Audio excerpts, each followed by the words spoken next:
Come on everybody, જોરદાર તાળીઓ થઈ જાય મારા માટે એટલે કે કુણાલ કક્કડ અને ડોક્ટર બ્રિજેશ માટે જોરદાર.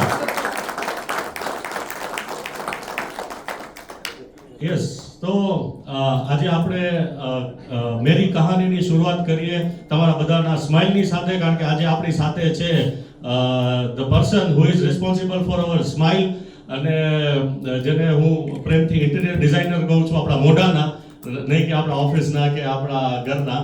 અને ડોક્ટર બ્રિજેશનું ઇન્ટ્રોડક્શન આપી દો. He is passed out from a prestigious college, government dental college and hospital from Jamnagar in 2009, and he is practicing dentist and having the experience of 15 years in this field. A big round of applause and a warm welcome to Dr. Bridges. Friends, અત્યારે જે trend ચાલી રહ્યો છે એ છે ફોટોગ્રાફીનો trend, right? અને photography ક્યારે સારી આવે ડોક્ટર સાહેબ? જ્યારે તમારી સ્માઇલ સારી હોય, રાઈટ? જ્યારે તમારી સ્માઇલ સારી હશે તો તમારી ફોટોગ્રાફી સારી આવશે. તો આ સ્માઇલ જે છે એને સારી રાખવા માટે થઈ અને લોકો ઘણી બધી મહેનત કરતા હોય છે અને ઘણી બધી વસ્તુ જે છે એ કેર કરતા હોય છે. તો જનરલી ડોક્ટર સાહેબ, મારો પહેલો ક્વેશ્ચન તમને છે કે મોસ્ટ અત્યારની જે યુથ છે, અત્યારની જનરેશન તમારી પાસે આવતી હોય તો એવો કયો મોસ્ટ એક કોમન પ્રોબ્લેમ તમને જોવા મળે છે આજના કોમ્યુનિટીની અંદર કે જે ફ્રીક્વન્ટલી તમારી પાસે એ આવતો હોય? અત્યારના જમાનામાં ફાસ્ટ લાઈફ, મોડર્ન લાઈફસ્ટાઈલ અને સોફ્ટ ડાયટ અને સોફ્ટ અને સ્ટીકી ફૂડ, તો એમાં સૌથી વધારે જે દાંતમાં જે જોવા મળતું હોય તો એક દાંતનો સડો કે દાંતમાં કેવિટીઝ થઈ જાય, બીજું છે એક પેઢાનો પ્રોબ્લેમ, ગમ પ્રોબ્લેમ, અને થર્ડ અત્યારે ઇન્ક્રીઝિંગ લેવલમાં છે એટલે યંગર એજ ઓરલ કેન્સર કે યંગર એજમાં અત્યારે ડિટેક્ટ થાય છે. રાઈટ, તો એ તો અમને સમજાવવું પડે. તમે અમુક ટેકનિકલ વર્ડ્સ જે યુઝ કરો છો એ અમને નથી સમજાતા, તો આપણે કોમન પબ્લિકને, મારા જેવા લેમેનને સમજાય કે વોટ ઇઝ કેવિટી. યસ, તો આપણે કેવિટી જોઈએ ને તો આપણે આમ જોઈએ તો ટીથમાં 3 લેયર્સ હોય કે સૌથી પહેલું ઇનેમલ છે, એ ઇનસેન્સિટિવ છે, આમાં કંઈ નર્વ્સ નથી. સેકન્ડ લેયર છે યલો દેખાય છે, ડેન્ટિન છે, એમાં નર્વ સેન્ડિંગ્સ હોય. પ્લસ થર્ડ જે છે ને એ પલ્પ છે. તો કેવિટી એટલે કે દાંતમાં તમને કાળો ડાઘ થઈ જાય અથવા દાંતમાં ખાડો થઈ જાય, બરાબર છે, એને આપણે ડેન્ટલ કેવિટી કહેતા હોઈએ. તો ડેન્ટલ કેરીઝ કે કેવિટી કે દાંતમાં સડો, તો એને આપણે એ કેવી રીતે થતું હોય? તો જનરલી દાંતમાં આપણે જ્યારે જમતા હોઈએ તેનું ફૂડ જે છે ને એ દાંતમાં આવી રીતે ગ્રુવ્સ હોય, એમાં જમવાનું ભરાઈ રહે ને તો એમાં ધીમે ધીમે એમાંથી બેક્ટેરિયા ગ્રો થાય, એમાં એસિડિક એન્વાયરમેન્ટ ત્યાં આવે, એના કારણે ટીથ જે છે ને આપણો ધીમે ધીમે ખવાતો જાય કે ખાડો થતો જાય. તો આને આપણે દાંતમાં સડો કહેતા હોઈએ. વન્ડરફુલ. આટલી બધું ડીપમાં નોલેજ તો અમારા લગભગ કોઈ પણ વ્યુઅર્સ પાસે ન હોય, અને ઓબ્વિયસલી ઘણા બધા ક્વેશ્ચન્સ તમારા એક્સપ્લેનેશન પછી અમારા માઇન્ડમાં આવે કે આને પ્રિવેન્ટ કરવા માટે કઈ ટાઈપનું ટૂથપેસ્ટ યુઝ કરવું જોઈએ કે કઈ ટાઈપના ટૂથબ્રશિસ યુઝ કરવા જોઈએ આપણે? તો આમાં મેઇન બેઝિક પ્રોસેસ છે ને એ એવી છે કે દાંતમાં ઉપર ફૂડ જે છે લાંબો સમય સુધી રહે, એના કારણે દાંત આપણો સડે. તો આપણે એના માટે બચાવવા માટે શું કરી શકીએ? 2 times a day બ્રશ, કે એક વખત સવારે, એક વખત રાત્રે સૂતા પહેલા, જસ્ટ સૂતા પહેલા.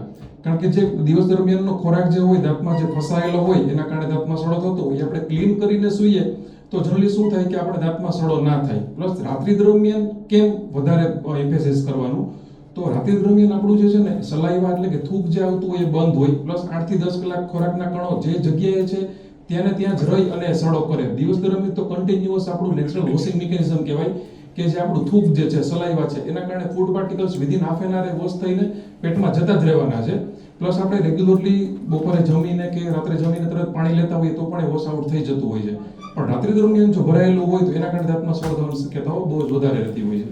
એટલે મોસ્ટલી કોમનલી અમે તો એવું જ માનતા હોય કે સવારે જાગીને બ્રશ કરવું, પણ વધારે ઇમ્પોર્ટન્ટ જે છે એ રાત્રે સૂતા પહેલા બ્રશ કરવું. એટલે આપણે એમ કહેતા હોય કે જનરલી અમે એમ કહેતા હોય કે ટીથ માટે જો તમે બ્રશ કરવું હોય ને તો રાત્રે કરવાનું, જસ્ટ મોઢાની ફ્રેશનેસ માટે કરવું હોય તો સવારે કરવાનું. રાઈટ, મતલબ રિયલ કેર જે થાય છે એ રાત્રે થાય છે. અને આપણા અત્યારે 90% પીપલને આ વસ્તુ ખબર જ નથી કે રાત્રે બ્રશ કરવું જરૂરી છે, જેના કારણે ડેન્ટલ કેરીઝનો જે રેશિયો જે છે એ યંગર એજમાં બાળકોમાં 3-4 વર્ષે પણ આ વસ્તુ અમે જોતા હોઈએ છીએ.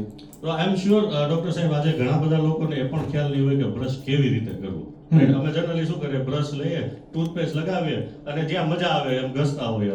એટલે એની કોઈ પ્રોપર ટેકનિક છે? હા, હું તમને સમજાવી દઉં છું. બરાબર છે કે બ્રશ જે છે ને, જો ટીથમાં આપણે જોઈએ તો પાછળના દાંત હોય ને તો ત્યાં સરફેસ હોય એક સાઈડમાં, એક અંદર ટંગ સાઈડ અને એક ઉપરની સાઈડ. આગળના દાંત હોય તો આગળ અને પાછળ, અને નીચેના દાંતમાં અંદર અને બહાર. તો આપણે આટલી સરફેસને પ્રોપરલી ક્લીન કરવા માટે તો કે ઉપરના દાંત હોય તો ઉપરથી નીચે, અને નીચેના દાંત હોય તો નીચેથી ઉપર, મીન્સ વર્ટિકલ ઊભું બ્રશ, અથવા તો રાઉન્ડ મોશનમાં, જેને ઊભું ના ફાવે તો એ રાઉન્ડ મોશનમાં બ્રશ કરી શકે, બરાબર છે. પ્લસ દાંતની પાછળના દાંતમાં દાંતની જે ઉપરની સપાટી જે છે ત્યાં સૌથી વધારે સડો થવાની શક્યતાઓ રહેતી હોય છે, કારણ કે ત્યાં ખાડાવાળી સપાટી છે. તો ત્યાં આપણે બેક એન્ડ ફોર્થ આવી રીતે આગળ પાછળ, દાંતની અંદર ટંગ સાઈડ જે છે ત્યાં, અને ઉપર આ રીતે પાછળના દાંત અને આગળના દાંતમાં જે નીચેની સાઈડ જે છે ત્યાં સૌથી વધારે ક્ષાર જામવાની શક્યતા હોય. ઘણા અંદરની બાજુ જોશો તમે નીચેના દાંતમાં, એટલે ત્યાં ક્ષાર હોય જ. કેમ? તો કે આપણી જે લાળ ગ્રંથિ જે છે ને એ આપણી ટંગની નીચે ખુલે છે, તો એનાથી ક્ષાર જે આવતો હોય તરત જ આપણા દાંત ઉપર તરત જામી જાય. પેલા પ્લાક હોય એટલે કે સોફ્ટ ડિપોઝિટ હોય, પછી કેલ્ક્યુલસ એટલે કે કડક ડિપોઝિટ કે ક્ષાર થઈ જતો હોય છે. તો એ બ્રશિંગ આપણે જનરલી અંદર સાઈડ બધા ભૂલી જ જતા હોય છે. તો ત્યાં આપણે ઊભું બ્રશ લાઈક ધીસ, આવી રીતે અને આ રીતે, બરાબર છે, ઉપરના અને દાંત આગળના જે દાંત જે છે ઉપર નીચે ત્યાં આપણે અપ એન્ડ ડાઉન આવી રીતે બ્રશ કરી શકીએ. પ્લસ બીજી વસ્તુ બ્રશમાં હું એ કહીશ કે લોકો છે ને સવારમાં ઉઠી અને અડધા તો ઊંઘમાં હોય અને આડું આવી રીતે ઘસી નાખે, તો એના કારણે શું થાય કે દાંતનું ઇનેમલ જે છે ને એ પણ આપણું ડેમેજ થાય.